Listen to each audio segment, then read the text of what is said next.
और आभार आपका। बहुत अच्छा वैकेंसी है। संख्या में भी बात करेंगे तो 11 है। सर, इसको लेकर अभ्यर्थी सबसे पहले डॉक्यूमेंट्स क्या क्या बनवा लें ताकि वो फॉर्म को अप्लाई कर सके? समय भी अभी है।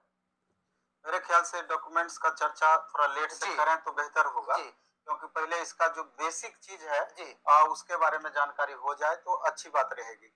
डॉक्यूमेंट्स तो महत्वपूर्ण है बिहार के संदर्भ में हमेशा से, और ये ऐसी एक वैकेंसी है बिहार एसएससी +2 लेवल जिसमें एनसीएल के मुद्दे को लेकर इतना हंगामा पिछली बार हुआ है, और थोड़ा सा भी बिहार एसएससी या इससे रिलेटेड जो आयोग है थोड़ा सा भी रहम बरतने को तैयार नहीं था स्टूडेंट पर, और स्टूडेंट लगातार कोर्ट तक गया ये मामला। फिर ये इस पर चर्चा हम बाद में करेंगे। सबसे पहले तो 11,098 पोस्ट, और वो भी 9 साल के बाद ये वैकेंसी आई है।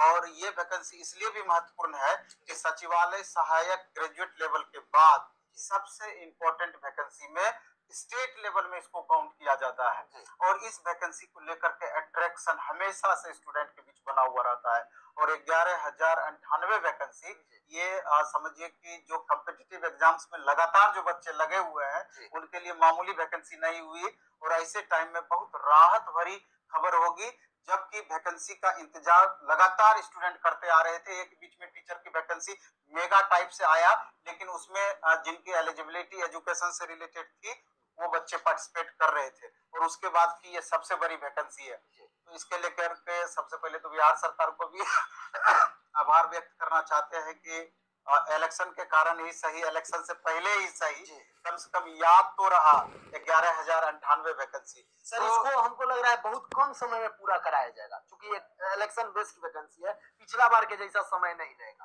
पिछले बार इसको 8 साल में पूरा कराया गया। अब तक का रिकॉर्ड टाइम लिया गया, 7 से 8 साल लगा इस वैकेंसी को पूरा कराने में।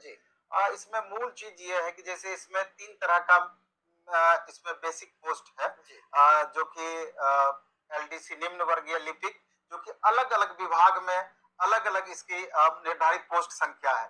टोटल 1930 पोस्ट लिपिक का है। 1930 टोटल लोअर डिविजनल क्लर्क का अलग अलग डिपार्टमेंट है।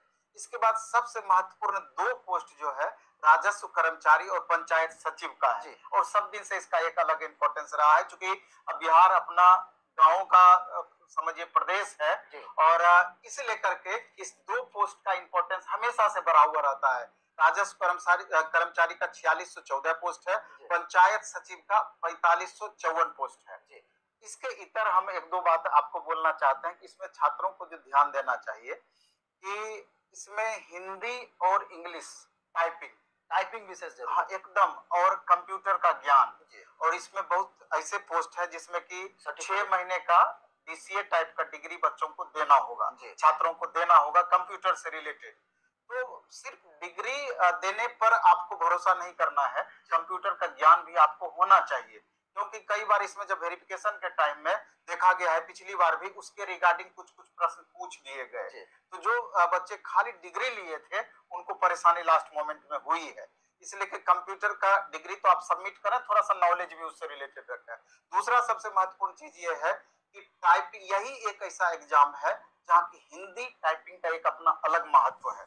बाकी में तो अंग्रेजी से काम चल जाता है, लेकिन आप इसमें देखिएगा कि मैक्सिमम पोस्ट हिंदी टाइपिंग का ज्यादा है बनिस्बत इंग्लिश टाइपिंग का, और कई जगह पर हिंदी और इंग्लिश दोनों टाइपिंग देना है, मतलब दोनों रहेगा तो। और इंग्लिश अगर टाइपिंग 1 घंटा निश्चित रूप से 1 से 1.5 घंटा समय छात्र निकालते हैं, ये दोनों टाइपिंग पर पकड़ हो सकता है। और अगर ये दोनों टाइपिंग पर पकड़ हो जाए आपका, तो अच्छा खासा सीट पर आपका पकड़ संभव है, क्योंकि कई बार देखा गया है, प्रायः देखने को मिलता है कि छात्र इसमें क्या करते हैं, तैयारी तो बड़ी जोर शोर से करते हैं और लगातार तैयारी में लगे हुए भी रहते हैं और सफलता भी प्राप्त कर लेते हैं, लेकिन ये जो वांछनीय योग्यता है, तकनीकी योग्यता है, इस पर वो ध्यान बहुत ज्यादा नहीं देते हैं। जब रिजल्ट आपका आ जाएगा तब बाप करेंगे कि सर मेरा टाइपिंग नहीं है, मेरा टाइपिंग नहीं है। 1 महीना 2 महीना वो कोशिश करेंगे इसको मेंटेन कर लेने का, लेकिन तब तक देर हो चुका रहता है, सारा मेहनत बेकार हो जाता है। इसी की नहीं, क्या पंचायत सचिव यानी कि ग्राम पंचायत के जो सचिव होंगे उनके लिए टाइपिंग जरूरी है? जैसे देख लीजिए, इसमें पूरा इसका क्लियर करके आपका दिखाया है कि पंचायत सचिव में टाइपिंग आपका इसमें कंप्यूटर पर टंकन और एमएस ऑफिस का ज्ञान चाहिए। इसमें टाइपिंग आपका नहीं खोजता है, लेकिन टाइपिंग रहता है। बहुत सारा एलडीसी तरह का पोस्ट आपको होल्ड होता है। यदि राजस्व कर्मचारी में भी सिर्फ इंटरमीडिएट अथवा समकक्ष उसका ज्ञान चाहिए, उसमें आप उसका सर्टिफिकेट चाहिए, और यहाँ पर भी आपका टाइपिंग नहीं खोजता है। तो ये दोनों पोस्ट मिला करके 9168 पोस्ट होता है। तो इसमें आपका टाइपिंग का जरूरत नहीं है, लेकिन बाकी 1930 पोस्ट में मैक्सिमम का टाइपिंग, आपको मैक्सिमम पर टाइपिंग की जरूरत है। टाइपिंग का अगर ज्ञान है तो भीड़ से आप अलग हो सकते हैं। एक तो ये बातें हो गई। दूसरा, इसमें जो मुख्य बातें हैं उस पर भी हम चर्चा करना चाहते हैं कि ये देखना है कि आरक्षण का दावा करने वाले विवाहित महिलाओं की जाति, जैसा कि बिहार के एग्जाम के मैक्सिमम संदर्भ में बिहार के एग्जाम में देखा जाता है, महिलाओं की जाति या क्रीमिलियर रहित प्रमाण पत्र एनसीएल उनके पिता के नाम पर होना चाहिए और ना कि पति के नाम पर। यानी ये हमेशा से विवाद रहता है। ये भी जो बाहर महिला है वो बिल्कुल जनरल में चली जाएंगी, इसलिए पिता के आधार पर ही आपको बनाना होगा। और न्यूनतम आयु 18 साल, मैक्सिमम आयु जनरल कैंडिडेट के लिए 37 साल है, और ओबीसी वाले को 3 साल का लाभ मिलता ही है, और एससी एसटी कैंडिडेट को 5 साल का लाभ मिलता ही है। लेकिन जनरल महिला सर उसमें 40 है। हाँ, जनरल महिला के लिए निश्चित रूप से अनुसूचित जाति अनुसूचित जनजाति महिला 42 साल, और पिछड़ा वर्ग अत्यंत वर्ग के पुरुष अभ्यर्थी को 540 रुपया, और अनुसूचित जाति जनजाति बिहार का स्थायी निवासी के लिए 135 रुपया, दिव्यांग के लिए 135 रुपया, सभी श्रेणी की महिलाएं, लेकिन सिर्फ बिहार की महिलाएं उसको 135 रुपया। यहाँ पर थोड़ा उदारता दिखाया है सरकार। और बिहार राज्य के बाहर के सभी श्रेणी के अभ्यर्थी चाहे पुरुष हो या महिला उतना ही लगेगा, 540 जनरल में काउंट। वस्तुनिष्ठ होगी, ऑब्जेक्टिव टाइप का। और परीक्षा इस तरह का इसका होता है कि 150 क्वेश्चन इसमें पूछा जाएगा प्राइमरी में, पीटी में इसका। तो 150 क्वेश्चन में 25 क्वेश्चन अर्थमेटिक से, 25 क्वेश्चन साइंस सेक्शन से, 50 क्वेश्चन रीजनिंग से, 50 क्वेश्चन में history, polity, economy, geography, current affairs, static GK, और 2-4-5 क्वेश्चन बिहार सेक्शन, 50 क्वेश्चन मिला करके। कुल मिलाकर देखा जाए तो आधा यानी कि 75 क्वेश्चन, 50% भागीदारी मैथ रीजनिंग मिला करके, और 50% यानी 75 क्वेश्चन जीएस की भागीदारी होती है। सिलेबस इसका पैटर्न इस तरह का है, ये पैटर्न भी कहीं ना कहीं छात्रों को आकर्षित करता है, पैटर्न भी छात्रों को। और इसमें 1/4 निगेटिव होता है, 1/4 निगेटिव होता है, 1 सही पर 4 अंक। और जनरली इसका रूल ये होता है कि अगर 40,000 से अगर कम बच्चे हैं तो उसमें एक ही चरण में एग्जाम होगा, जो कि बिहार के संदर्भ में कल्पना ही नहीं किया जा सकता है। इसलिए पीटी मेंस होगा ही होगा, बाद में टाइपिंग होगा ही होगा, कंप्यूटर सेक्शन का जो ज्ञान आपसे जांचा जाएगा वो सारा प्रोसेस होगा ही होगा। मेंस में क्या होता है कि सेम पीटी का सिलेबस मेंस में, जो कि क्वालिफाइंग नेचर का होता है। मूल चीज यही है।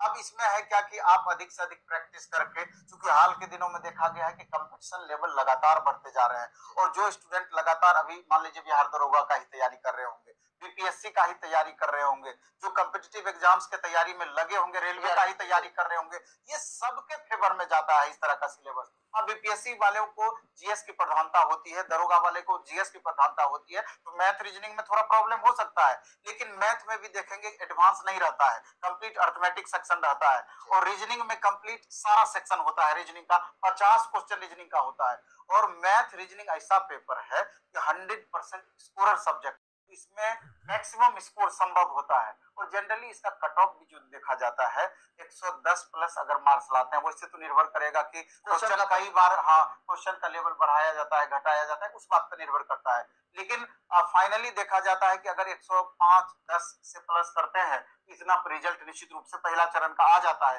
लेकिन फाइनल सिलेक्शन के लिए कई बार 120, 25, 130 तक भी जा सकता है कट ऑफ। ये तो आने वाले समय में पता चलेगा। इसलिए मेरा कहना, सारांश आपका यही है कि अच्छी वैकेंसी है, स्टूडेंट को निश्चित रूप से इस पर लगना चाहिए, और आप थोड़ा सा अगर पूरी तरीके से डेवोशन के साथ लगेंगे तो एक बेहतर रिजल्ट वो दे सकते। सर एक प्रश्न ये है, क्योंकि अभी तुरंत पास होगा या नहीं होगा, तो बहुत सारा प्रकाशन है जिसमें आपका भी प्रकाशन है, रुक्मिणी प्रकाशन, वहां से भी निकाला गया। तो उसको यदि अभ्यर्थी अभी जो 5 दिन 7 दिन समय है उसको देखते हैं तो उनको ये मालूम चल जाएगा कि क्वेश्चन का पैटर्न क्या है। क्वेश्चन का पैटर्न के लिए तो बेहतर ये होगा कि अभी जैसे रुक्मिणी प्रकाशन का ही नाम लिए प्लेटफॉर्म का, तो क्वेश्चन बैंक अपना आता है इसका, उसमें अब तक जितनी भी एग्जाम कंडक्ट किया गया है सारे का क्वेश्चन उपलब्ध होगा, साथ में प्रैक्टिस वर्क आता है, मटेरियल की कहीं से भी कमी महसूस नहीं होगी। ये ऐसा पैटर्न ही है और उस पैटर्न को बच्चे समझ करके छात्र उस तरीके से तैयारी करेंगे तो बेहद फायदा होगा। अभी तो आप मेरा एक इंटरव्यू लिए थे 1 सप्ताह पहले, क्योंकि संभावित वैकेंसी था, एक अनुमान सा हो गया था कि वैकेंसी कभी भी आ सकता है, शायद 1 लाख प्लस बच्चे भी उसको देखे हैं और उसी को देख करके एक बैच भी प्लेटफॉर्म बाय नवीन कुमार सिंह ऐप पर अनाउंस किया गया, मात्र 499 रुपया, मात्र 400